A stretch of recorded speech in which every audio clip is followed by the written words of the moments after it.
Pai, do Filho e do Espírito Santo. Amém. Ave Maria, cheia de graça, o Senhor é convosco.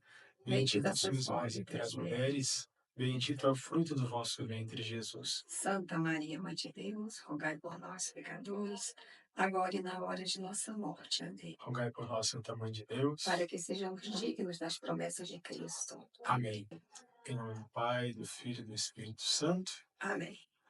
Olá, Deus abençoe. Eu sou o Padre Lucas, pároco da Paróquia Jesus de Nazaré, aqui em Samambaia, em Brasília. Sou padre há 12 anos. Estou aqui nessa paróquia em Samambaia há 8 anos já como pároco. É uma alegria muito grande estar com você, entrar na sua casa, estar aí no meio da sua célula, com a sua célula, fazendo esse momento de partilha da palavra. Uma alegria e uma graça muito grande saber que tem tanta gente aí participando e vivenciando a graça das células alfa, e é uma grande alegria. E principalmente por estar ao lado da mulher que eu mais admiro nessa terra, e eu quero que ela se apresente para vocês também. Eu sou Maria José, pertenço à paróquia Nossa Senhora Aparecida, sou ministra de Eucaristia lá. Sou mãe do Padre Lucas, tenho outro filho também chamado Leandro. Graças a Deus. Tem quantos anos, Maria? De idade? 67 anos. Idade é um detalhe importante. E nós estamos aqui para fazer uma partilha com vocês sobre o tema dessa célula alfa. Depois de vocês já terem vivenciado toda essa experiência maravilhosa da partilha, do alfa, de Jesus, dessa fé que nos une, da alegria de sermos cristãos, hoje nós queremos falar com vocês, partilhar com vocês sobre perseverança. E nós queremos partilhar com vocês sobre a perseverança, sobre a necessidade da perseverança na vida cristã. O quão necessário é para nós que nos decidimos por Jesus, para você que se decidiu por Jesus, perseverar. Queria, antes de mais nada, a gente ver a origem da palavra perseverança. A perseverança em latim, e é importante a gente entender a origem das palavras, porque o nosso vocabulário ele é muito enriquecido pela sua origem. A palavra perseverança, em latim, vem do latim perseverantia, que significa manter-se firme. Do grego, perseverança, no grego, hipomenó, significa estar paciente enquanto espera.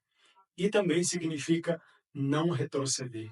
Eu amei esse significado de perseverança no grego. Traduzindo do grego hipomenó para a nossa língua, a gente teria também a expressão não retroceder.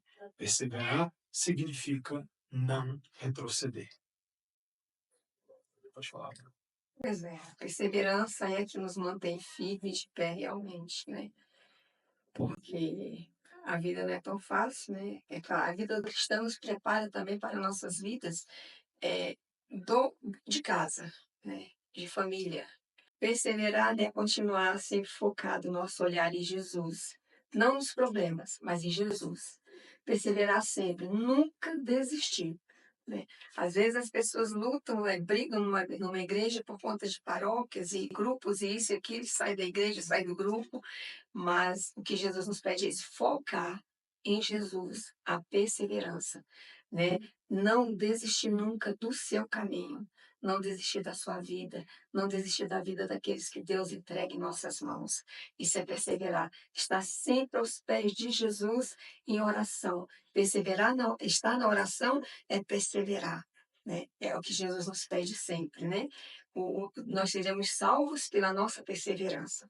Então, que a gente não desista, porque quando a gente desiste, desiste também do nosso céu. Eu quero ler para vocês um texto de Romanos 5, versículos de 1 a 5. Esse texto diz assim: Assim, pois, justificados pela fé, estamos em paz com Deus por nosso Senhor Jesus Cristo. Por ele tivemos acesso pela fé a esta graça na qual estamos firmes e nos gloriamos na esperança da glória de Deus. E não só isso, pois nos gloriamos também de nossas tribulações, sabendo que a tribulação gera a perseverança. A perseverança leva à virtude comprovada. E a virtude comprovada desabrocha em esperança. Ora, a esperança não decepciona, porque o amor de Deus foi derramado em nossos corações pelo Espírito Santo que nos foi dado. Você tem uma coisa que Deus não faz por nenhum de nós é nos enganar. Quando Ele chama a gente para seguir Ele, quando Jesus nos chama para segui-lo, Ele já nos chama colocando diante de nós a cruz, para dizer sim, vai ser um caminho difícil. Jesus nunca prometeu para nenhum de nós que segui-lo seria fácil. O extraordinário de servir ao nosso Deus é servir a um Deus que nunca nos chamou e nos enganou. Desde o princípio, quando nós somos chamados por Deus, nós somos chamados pela perspectiva da cruz. E Ele nunca nos engana. Jesus nunca disse para nenhum de nós que o caminho seria fácil. Pelo contrário, o princípio do discipulado é a gente tomar a cruz para seguir Jesus todos os dias, deixando claro que esse caminho seria um caminho árduo, ou seja, a cruz significa que nós enfrentaremos e já enfrentamos muitas dificuldades justamente para ser de Deus. E a nossa resposta diante da cruz não pode ser outra senão a perseverança. É exatamente a perseverança, a maneira como a gente responde, como a gente é capaz de responder à cruz de Cristo. Quando nos aparece a cruz em qualquer situação, na nossa família, na nossa saúde, na nossa vida financeira, nos nossos relacionamentos, a palavra permanecer, a gente tem que se lembrar do significado dela do grego, não retroceder. Ou seja, eu não vou voltar atrás. Aconteça o que acontecer, eu me decidi por Jesus, eu me decidi pela fé. Eu sei quão extraordinário é servir esse Deus. Eu não vou voltar atrás. Não podemos permitir que o inimigo nos roube o nosso tempo de espera. Perseverar é esperar. Não deixemos que ele roube a vida de Deus em nosso coração. Perseverar é saber esperar em Deus. É não ter pressa. Né? Eu sei que não é fácil para ninguém perseverar, mas na perseverança a gente encontra esse amor de Deus muito forte na nossa vida, muito mais forte, que nos dá também a força para caminhar e nunca desistir. Né? Então a gente precisa perseverar, não pode desistir. Na oração, a gente precisa perseverar na oração, porque enquanto nós estivermos aos pés do Senhor, com certeza, o nosso problema, a solução, ele vai chegar, porque está entregue nas mãos da pessoa certa. O Deus Todo-Poderoso, nosso Pai, Jesus Cristo, que está sempre conosco, que nunca desistiu de nós. Nunca desistiu de nós. E eu não sei quando você vai estar vendo esse vídeo, não sei quando você vai estar assistindo esse vídeo, mas eu queria, antes de mais nada, nos ajudar a entender que a perseverança ela não é uma teoria, ela é uma prática.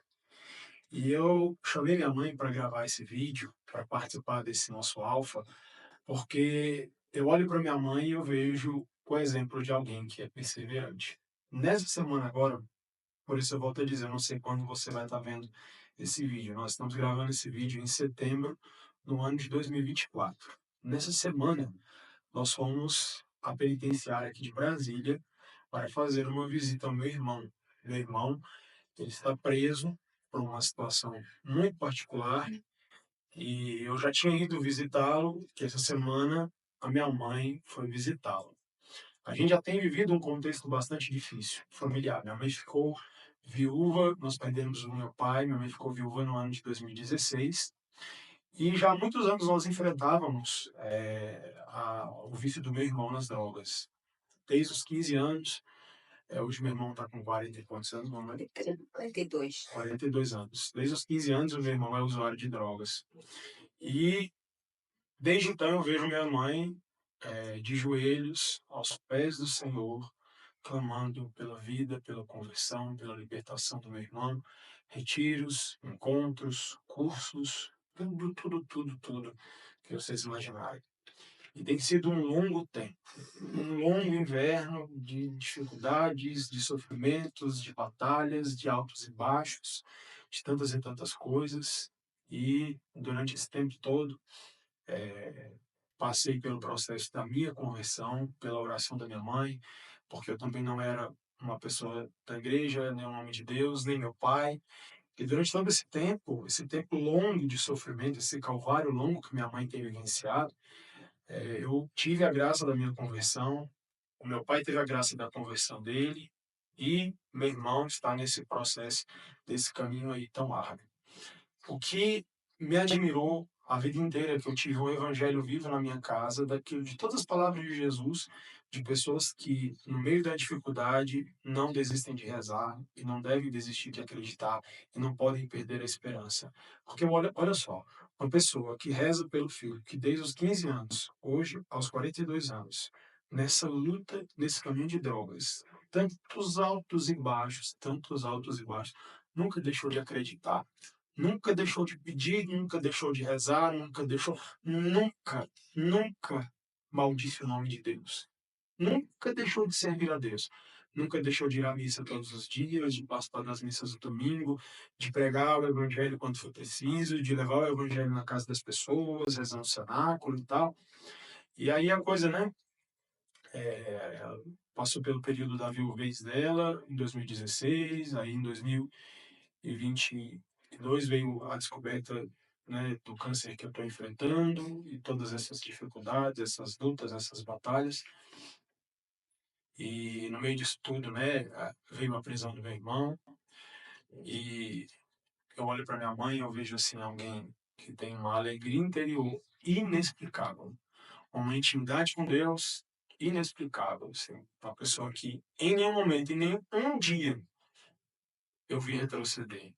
Tem pessoas que dizem assim para mim: olha, padre, eu admiro você porque você é forte. Eu falo: não, se eu conhecer minha mãe, perto dela eu não sou nada. Eu sou como Santa Teresinha, um passarinho, diante de uma águia, de uma pessoa que é forte pela oração. Pelo poder da oração, é forte e é perseverante. É perseverante hoje, tem vivido esse calvário do sofrimento aí, né? Sei que sofre por mim, pela questão do câncer. Sei que agora sofre pelo meu irmão, por estar vivendo uma situação de estar no presídio, de uma coisa que eu sei que a gente nunca imaginou viver, mas estamos vivendo, e ainda assim crer em Deus, esperar em Deus, continuar servindo e perseverando mesmo no meio de todos esses obstáculos. É verdade. Eu tenho assim, eu sempre, durante toda a minha vida, sempre que me acompanha é a palavra de Deus, né? Eu sempre busquei forças na palavra de Deus. Sempre busquei a certeza de que Deus, ele está vivo na palavra. De que a palavra de Deus, quando a gente abre, é a boca de Deus, realizando milagres nas nossas vidas, né? E o milagre é esse. Não desistir é um milagre. Continuar é um milagre, né? Nunca desistir. E sempre essa parábola da viúva perseverante, ela sempre me acompanhou, porque como meu filho Leandro dava muito trabalho, eu sempre buscava na oração o consolo do coração e a conversão do coração dele, né? Que estava difícil, né? E vou ler para vocês porque ela é muito cheia, ela é muito dinâmica, né? Jesus tem muito a falar a cada um de nós, cada um com uma dificuldade diferente, um problema diferente, uma luta diferente, né? Esperando um milagre diferente, né? Então, propôs-lhes Jesus uma parábola para mostrar que é necessário orar sempre, sem jamais deixar de fazê-lo. Havia em certa cidade um juiz que não temia Deus, né? Nem respeitava pessoa alguma. Na mesma cidade vivia também uma viúva que vinha com frequência à sua presença para dizer-lhe: faze-me justiça contra o meu adversário. Ele, porém, por muito tempo não quis. Por fim, refletiu consigo: eu não temo a Deus, nem respeito homens. Todavia, porque esta viúva me importuna, lhe farei justiça. Senão ela não cessará de me molestar. Prosseguiu o Senhor: ouvis o que este juiz injusto diz. Por acaso não fará Deus justiça aos seus escolhidos que estão clamando que estão clamando por ele dia e noite? Porventura tardará em socorrê-los? Digo-vos que em breve lhes fará justiça. Mas quando vier o Filho do Homem, acaso achará fé sobre a terra? Então, assim, essa palavra sempre me dá muita força, porque esta mulher ela não desistiu. Ele era um juiz injusto, né? E ela não desistia. Ela continuava sempre aos pés daquele juiz, sempre batendo naquela porta, sempre buscando o retorno daquilo que ela pedia, né? Era praticamente um milagre. E ele resolveu fazer esse milagre, né? Resolveu para que ela não importunasse mais. Mas Deus não faz esse milagre porque a gente não importuna, né? Mas Deus faz milagre porque nos ama, nos ama. E o processo de Deus às vezes também é demorado, né? Esse processo dela foi demorado. Mas porque ele era humano, ele não temia Deus, não tinha medo de nada, né? Então ele não se importava com a vida dela. Não é a questão, não é o que Deus faz. Deus se importa conosco, mas tem um tempo para cada coisa. E a gente tem que saber esperar esse tempo, né? Eu tenho esperado. Faz 23 anos que a gente luta contra esses vícios na vida do meu filho. Já foi internado várias vezes, já foi internado compulsório, já, já frequentou, já fez aquela ibogaína, uso de ibogaína, já fez de tudo. Ele não conseguiu deixar os vícios. E cada vez mais piorando. E a gente vai perseverando, vai nas missas, comunga, faz novenas, reza o Santo Terço, reza o Rosário, sempre colocando aos pés de Jesus, aos pés de Maria, pedindo essa graça de Deus sobre a vida dele, para que o Senhor salve a sua alma, né? Eu vou ficar muito feliz com a conversão do meu filho, mas eu vou ficar muito mais feliz quando eu chegar no céu e encontrá-lo no céu. Porque isso para mim é que importa. Eu sei que tudo que a gente está vivendo é só um tempo. O tempo de Deus para agir na vida do meu filho. Não só na dele, mas na nossa também. Porque quanto mais ele age dessa forma, mais a gente se encontra, mais a gente corre para os pés de Jesus, mais a gente está buscando, clamando o Senhor dia e noite pela conversão dele. E a gente espera sempre o resultado, né? Tá perto a conversão, tá perto a libertação, tá perto, tá perto. E no final das contas ele chegou a ser preso. Coisa que eu nunca imaginei na minha vida. Eu não esperava isso. Mas Deus assim tem.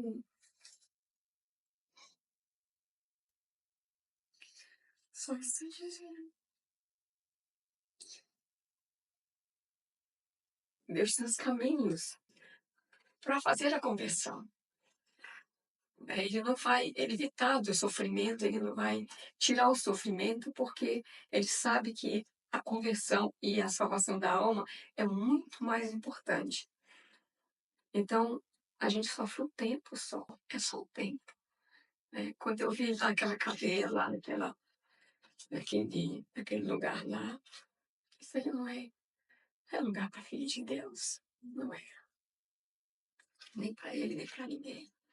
Mas eu sei que o que ele fez é errado. E é necessário também que ele viva isso. É necessário que ele busque a Deus como ele tem buscado lá dentro, né? Como ele mesmo tem falado, mãe, eu nunca rezei tanto na minha vida.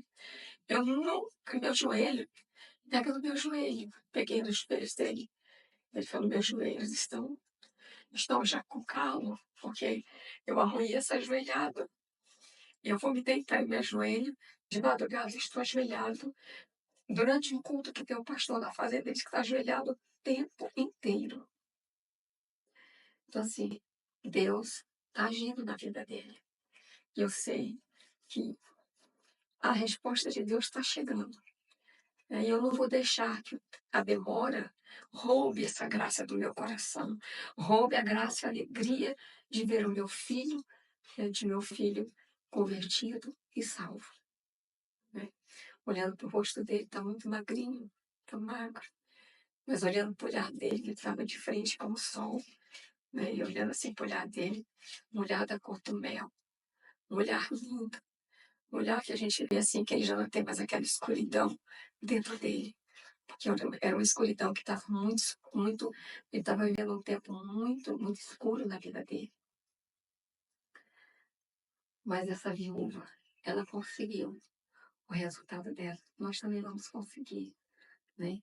Quando o padre falou para mim que ele estava com esse câncer, ele até assustou, porque quando ele estava falando para mim por telefone, eu comecei a chorar do outro lado. Mas Deus tem suprido as necessidades da gente, né? Tem fortalecido. Eu vejo a fortaleza dele, eu também me sinto forte. Eu vejo a alegria dele, me sinto alegre.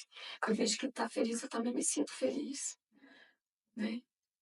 Por um lado, feliz por ele, porque eu sei que mesmo na doença, Deus está com ele, ele está com Deus. Por outro lado, a tristeza de ver um outro meu filho que Deus está com ele, mas ele não caminhava com Deus. Então é uma tristeza diferente.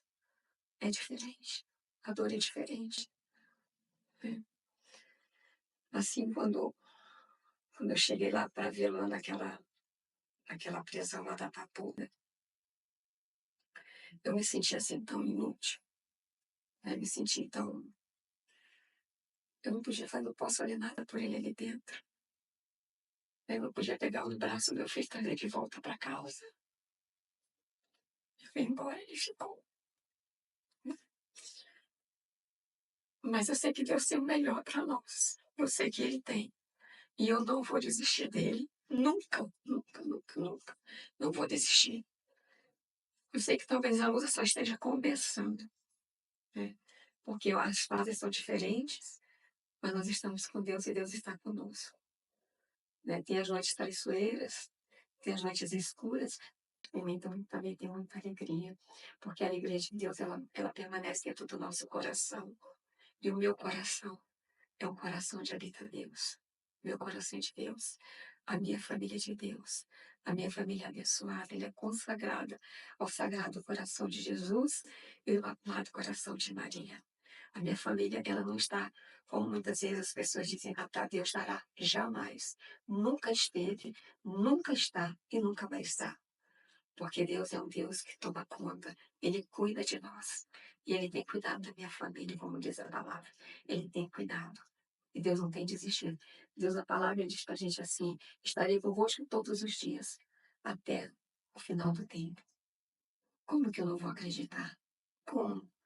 Se nós temos vivido tantas coisas, e Deus tem nos protegido, Deus tem nos guardado, Deus tem nos dado livramento, Deus tem providenciado o impossível, Deus tem providenciado o impossível para a vida do meu filho Lucas.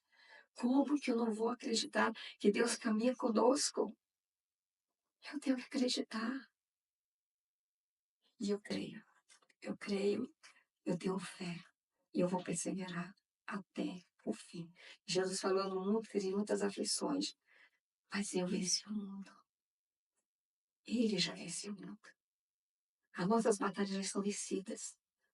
E a nossa luta, espiritualmente, o nosso milagre, ele já está providenciado.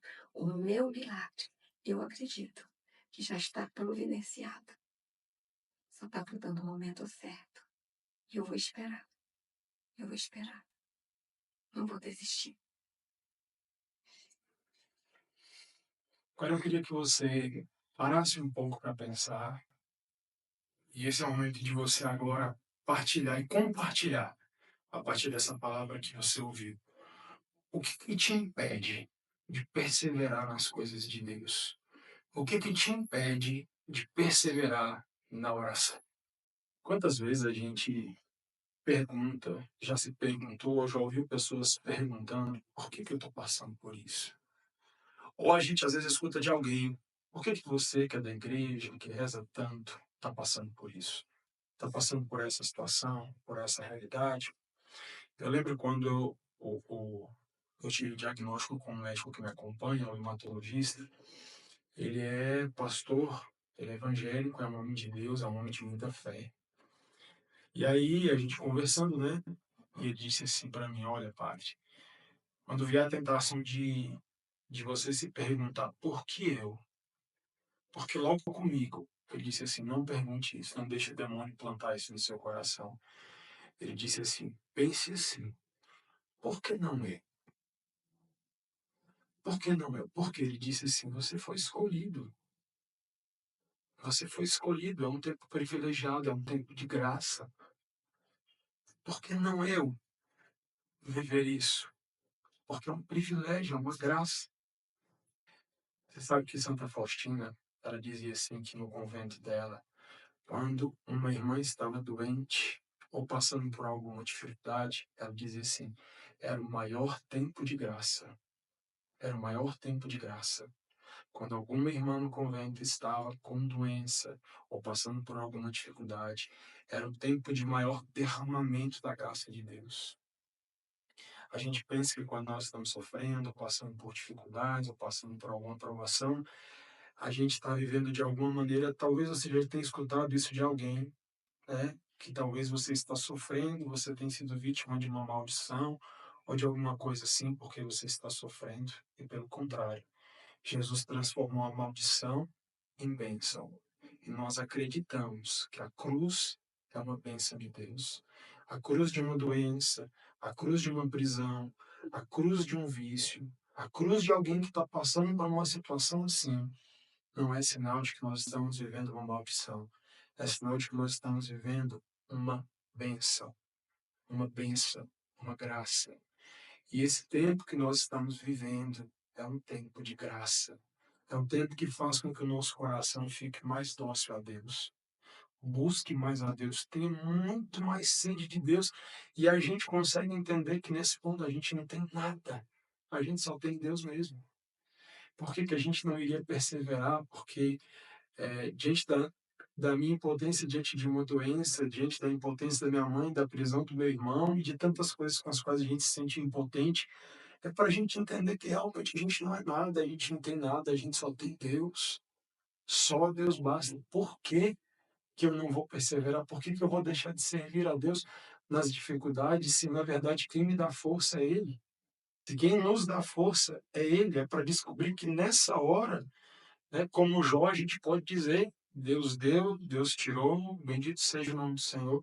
E o que nos resta é o amor a Deus. É perseverar, amando a Deus no meio disso tudo, aprender que o sofrimento ele vai refinando o nosso coração, ensinando a gente a amar mais ainda a Deus, mais ainda amar, a temer e a servir o nosso Deus. E isso é um grande desafio. E nós sabemos que isso enfurece as forças dos infernos, porque servir a Deus, quando estamos tão provados, quando a gente passa por tanta dificuldade, a gente sabe como o inimigo fica furioso, porque o que ele quer é exatamente fazer a gente desistir. E o que diante de Deus hoje nós pedimos como graça é exatamente isso. Senhor, não me deixe desistir, não me deixe desanimar. É, porque, até porque também prostrar-se é bom, mas a gente não pode permanecer prostrado. Deus está estendendo a sua mão, seu braço forte, e nos levantando da prostração, né? Eu, quando estava lá, na prisão lá que eu fui ver o meu filho, eu fiquei imaginando no tempo que ele era tão pequeno, né? Que dependia de tudo de mim. A gente queria com carinho, com amor. Tem sonhos, né? Maravilhosos para os filhos. São os sonhos também que Deus tem por nós, para cada um de nós. E eu ficava imaginando ele tão pequeno, e depois foi crescendo, alegre, feliz. Ele todo dia foi muito alegre, muito feliz, né? Meus filhos foram alegres, foram crianças alegres. Viveram todas as etapas de criança, de brincar na rua, de jogar bola, né? De correr, de brincar de pique-esconde, tudo. Aí hoje, quando a gente não pode, né, trazer de volta para casa, a gente se sente impotente. É como se tivesse ido num túmulo e deixado morto. Vai com ele e volta sem, né? Mas essa alegria de Deus no meu coração, nada disso vai tirar. Assim como também não tira do coração dele, porque eu fiz ele rir muito ali dentro também daquela cadeia, eu fiz ele rir muito. Nós brincamos muito, sorrimos muito, né? Já fazemos planos para poder sair de lá, né? Então, assim, são coisas que o inimigo não tira da gente. A fé, a esperança, ele não tira. Está aqui dentro do coração. É para sempre. É para sempre. E esse amor de Deus, ele vai perseverar até o fim da nossa vida. Porque eu sei que Deus tem grandes coisas para nós. Deus tem grandes coisas para a sua vida, para a minha vida, para a vida daqueles que todos que acreditam e que não desistem. Ninguém quer ser provado. Ninguém quer passar por nenhuma dificuldade. Mas, concluindo uma coisa, eu posso dizer. Existem famílias que são escolhidas para terem filhos médicos, advogados, engenheiros, doutores. Enfim, a nossa família, a minha família, foi escolhida por Deus e é um privilégio passar por tudo isso. Não são os nossos sonhos, não são os nossos projetos, com toda certeza, mas a gente sabe que nenhuma folha cai da árvore sem a permissão de Deus. Nada, nada, nada, nada, nada. Deus nos escolheu para vivermos esse mistério. O mistério da minha mãe, que muito nova ficou viúva, perdemos o meu pai muito de repente, um homem já temente, servo de Deus, passando por essas coisas com meu irmão, passando por essas coisas com a minha saúde. Nós olhamos e entendemos assim, Deus nos escolheu para vivermos esse processo. Deus nos escolheu. Deus não se esqueceu de nós. Nunca. Ele nos escolheu para viver isso. Ele E não se o que esqueceu. nós podemos fazer é somente agradecer a Deus, porque Ele tem nos dado a graça da perseverança, a graça de ficar, porque eu sei que na minha cabeça e na cabeça da minha mãe, nunca passou a ideia de retroceder, de voltar atrás, de desistir desse caminho, de desistir da terra da promessa, porque nós caminhamos por causa de uma promessa. A gente persevera por causa de uma promessa. Novos céus, nova terra, haverá um dia onde não haverá mais tristeza, onde não haverá mais luto, onde não haverá mais prisão, onde não haverá mais doença, aonde Cristo será tudo em todos, aonde a morte será vencida eternamente. E nós perseveramos por causa dessa promessa. Essa promessa é a que nos sustenta e é a que faz com que a gente acorde todos os dias para estar diante de Deus.